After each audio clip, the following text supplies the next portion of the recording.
If your messages don't transfer to your new iPhone from an old iPhone, it can be frustrating, especially if you rely on text communication for your daily activities. This issue may arise due to various factors such as improper settings during the transfer process or connectivity issues. Here's a detailed guide on how to fix the problem of messages not transferring to your new iPhone. Solution 1. Check internet connection. Open a browser. Type fast.com. Check your internet speed. If your speed is low, swipe down from the top to open Control Center. Enable airplane mode. Wait for some time and turn it off. Solution 2.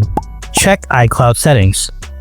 Open the Settings app on your new iPhone. Tap on your Apple ID at the top.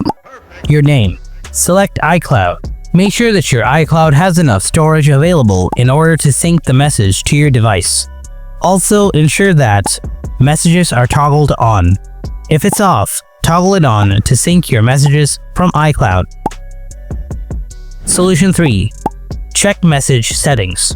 Open the Settings app on your iPhone. Scroll down, tap Apps. Scroll down, tap on Messages.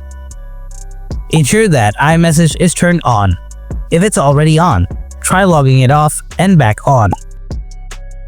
Check Send and Receive, and make sure your phone number and Apple ID email are selected. Solution 4. Update iOS.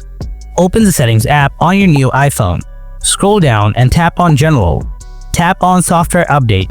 If an update is available, download and install it to ensure your device has the latest features and fixes. Solution 5. Give a reset to all settings. Open Settings, scroll down, tap General, scroll down, tap Transfer and Reset, tap Reset all settings. Enter the passcode prompt. Now doing this will not delete any of your data except your Wi-Fi password. By following these steps, you should be able to resolve the issue of messages not transferring to your new iPhone. If the problem persists, consider contacting Apple support for further assistance.